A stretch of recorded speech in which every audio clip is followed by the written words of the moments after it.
जंगे सितंबर और मार्का हक के पस मंज़र और पेश मंज़र में आप क्या मुमासलत देखते हैं? बहुत शुक्रिया आपका, आपके चैनल ने मुझे इनवाइट किया है। मुमासलत वही है जो उस वक़्त थी जब से पाकिस्तान बना। एक हमारा जज़्बा, अ, हमारे सर्वाइवल के इंस्टिंक्ट के हमने इस दुनिया में अपना नाम और आज़ादी हासिल की है, तो इसकी हिफाज़त भी करना जानते हैं। और ये आज की बात नहीं है। 1959 1959 में 10 अप्रैल को भी वाक़या हुआ था। पाकिस्तान को बने सिर्फ 12 साल हुए थे और उस वक़्त भी हिंदुस्तान का एक जासूस तैयारा जेलों के पास दाखिल हुआ था, कैमरा, और 50,000 फुट की बुलंदी पर, और वो ईद का दिन था। उन्होंने हमारी शायद अलर्टनेस चेक की थी, पाक फ़िज़ाई उस वक़्त भी अलर्ट थी, और हमारे फ्लाइट लेफ्टिनेंट यूनुस गए थे यहाँ से। उन्होंने जहाज़ को पिंडी के करीब जब वो टर्न किया, क्योंकि जो इस जहाज़ को उड़ा रहे थे F-86, वो 50,000 फुट तक नहीं जा सकता था, इतनी हाइट तक। तो जब ये इंडियन जहाज़ ने पिंडी में टर्न लेते हुए डिसेंट किया, हाइट कम की, तो उन्होंने शूट कर दिया उस जहाज़ को। उसके पायलट और नेविगेटर दोनों को गिरफ्तार कर लिया गया। ये तारीख पाकिस्तान बनने के 12 साल बाद से ही शुरू है। फिर 1965 में आपने देखा, वही जज्बा था।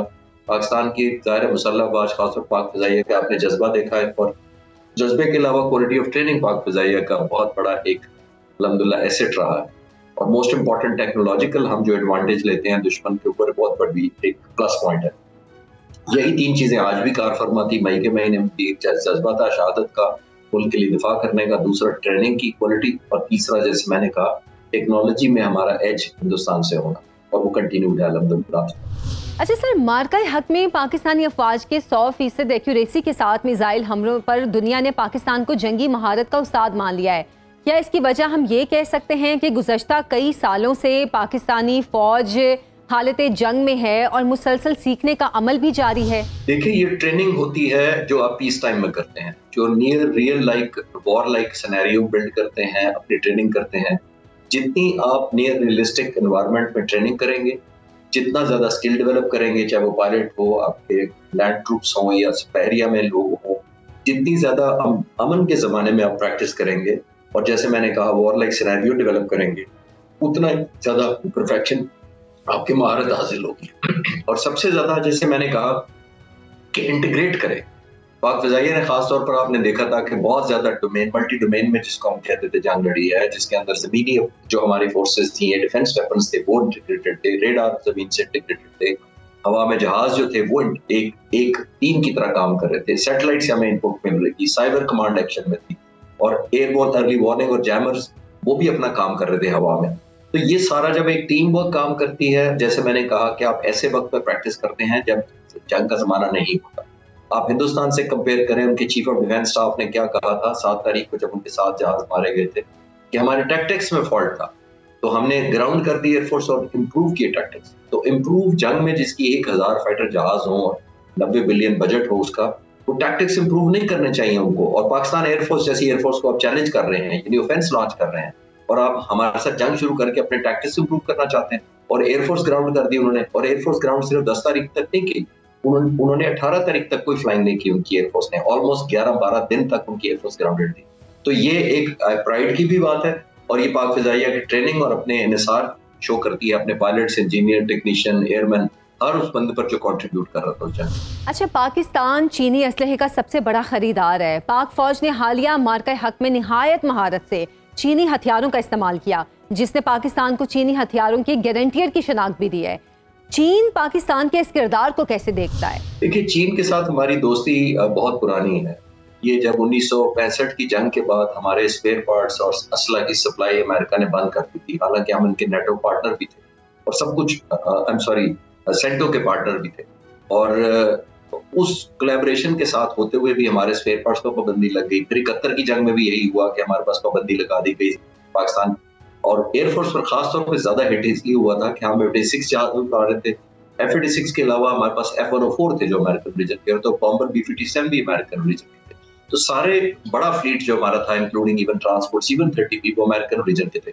तो ये बदकिस्मती थी पाकिस्तान की कि उस वक्त हमें ट्रस्ट नहीं किया गया, और चाइना की तरफ हमें देखना पड़ा 1966 में। तब पहली दफा F-6 जहाज आए, और उसके बाद से आपने नोट किया होगा कि चाइना के साथ हमारी कोलैबोरेशन रही है, बहुत ज्यादा मॉडर्नाइजेशन हमने F-6 जहाज की भी की। फिर बाद में आने वाले वक्तों में इन 1995 में आपने देखा है वो कोलैबोरेशन कंटिन्यू रही। फिर A5 जहाज आए, फिर 95 में हमने JF-17 थंडर बनाने का सोचा, उसमें भी चाइना ने हमें बड़ा सपोर्ट किया, और आज अल्हम्दुलिल्लाह वही कोलैबोरेशन है जिसकी वजह से आज 200 के करीब JF-17 थंडर और J-10C इस मुल्क की फिजाओं में उड़ भी रहे हैं और मुल्क का दिफा भी कर रहे हैं। खालिद साहब, SCO समिट और बीजिंग फौजी परेड के दौरान पाकिस्तान को गैर मामूली अहमियत हासिल रही है। वजीर आजम मुसलसल मेन फ्रेम में रहे हैं। आर्मी चीफ ने भी सदर शी की खुसूसी दावत पर तकरीब में शिरकत की। इस तमाम पस मंजर में चीनी वर्ल्ड ऑर्डर में पाकिस्तान का मुकाम आप क्या देख रहे हैं? देखिए, ये तो इस मुल्क के लोगों ने अर्न किया है। इस कौम ने जो रिजॉल्व दिखाया है हिंदुस्तान को और मुसल्लह अफवाज ने और खासतौर पर पाक फिजाइया ने जो आपने देखा है, ये हमने अपनी पोजीशन अर्न की हुई है। जो हमारी खोई हुई पोजीशन थी, हिंदुस्तान समझता था कि हम रेलेवेंट नहीं रहे दुनिया में और उसने हम पे हमला करके शायद ये करने की कोशिश की थी कि हम इररेलेवेंट हो जाए दुनिया से। हमें दुनिया ये ना महसूस करे कि पाकिस्तान भी कोई मुल्क है या उसके खत्ते में कुछ अहमियत भी है। तो हमने जब हिंदुस्तान को सख्त जवाब दिया, वेस्ट और यूरोप और सारे मुल्क के एनालिस्ट दुनिया के अब परेशान और सोचने पर मजबूर हो गए हैं कि पाकिस्तान ने अनकन्वेंशनल स्ट्रैटेजी के जरिए, दैट मींस कन्वेंशनल जंगें होती थी, एयर पावर एक अनकन्वेंशनल डोमेन में ले गए। और अनकन्वेंशनल मैं न्यूक्लियर को नहीं कह रहा, ये अनकन्वेंशनल था जो पहले इस खत्ते में होता ही नहीं था।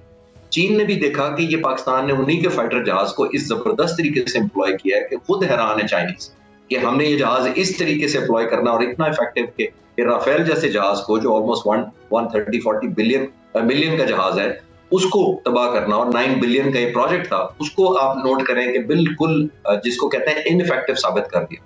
तो ये हमने अर्न की है।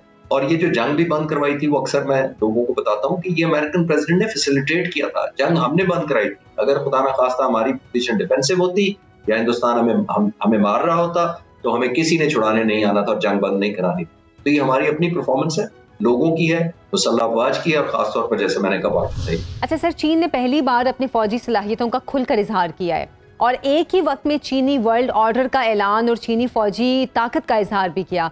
क्या ये अमेरिका और मगरिब को पैगाम है कि चीन दुनिया में अपने सियासी और फौजी किरदार की अदायगी के लिए तैयार है? देखिए, दुनिया में पावर बहुत इंपॉर्टेंट होती है कि आपके पास पावर हो। पाकिस्तान ने भी अपनी पावर दिखाई थी और ये दुनिया को बताया था कि आप इग्नोर नहीं कर सकते हैं।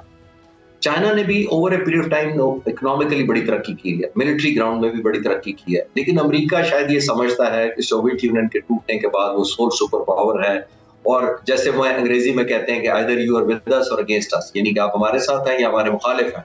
तो हर मुल्क को वो इसी तरह ट्रीट कर रहा है। लेकिन अब हमें रियलाइज करना चाहिए कि ये पहले 2 सुपर पावर्स होती थी, सोवियत यूनियन और अमेरिका। अभी मल्टी सुपर पावर्स या मल्टी पोलराइजेशन हो रही है। मल्टी डोमेन्स में लोग मुल्क तरक्की कर रहे हैं। रशिया भी है, चाइना भी है, वेस्ट में भी फ्रांस भी है, और बड़े मुल्क तरक्की कर रहे हैं। तो अब अमेरिका को ये रियलाइज करना चाहिए कि दुनिया अब एडवांस हो गई है। अब आपकी वो जो हेजमोनिक एक पोस्चरिंग थी जो पहले इस तरह नहीं थी, जो अब खुलकर सामने आई है, वो इस तरह अब नहीं चल सकती। दुनिया में बहुत पावर्स हैं। आपने चाइना ने देखा, उसने किस किस डायमेंशन से इसमें असले दिखाए हैं। उन्होंने सब सरफेस यानी पानी के अंदर से वेपन दिखाए हैं, उन्होंने आर्टिफिशियल इंटेलिजेंस दिखाया है, उन्होंने रोबोटिक्स इतनी मशीन्स और वेपन दिखाए हैं जिसके अंदर उन्होंने इंसान का इस्तेमाल कम से कम कर दिया है और मशीन का और आर्टिफिशियल इंटेलिजेंस और कंप्यूटर का इस्तेमाल बढ़ा दिया, जो कि मेरा ख्याल है अमेरिका के लिए भी बहुत बड़ा सरप्राइज होगा। और अमेरिकन सदर ने आज कहा है कि ये मुझे दिखाने के लिए किया था और ये बहुत इंप्रेसिव फील्ड थी, इसमें कोई शक नहीं।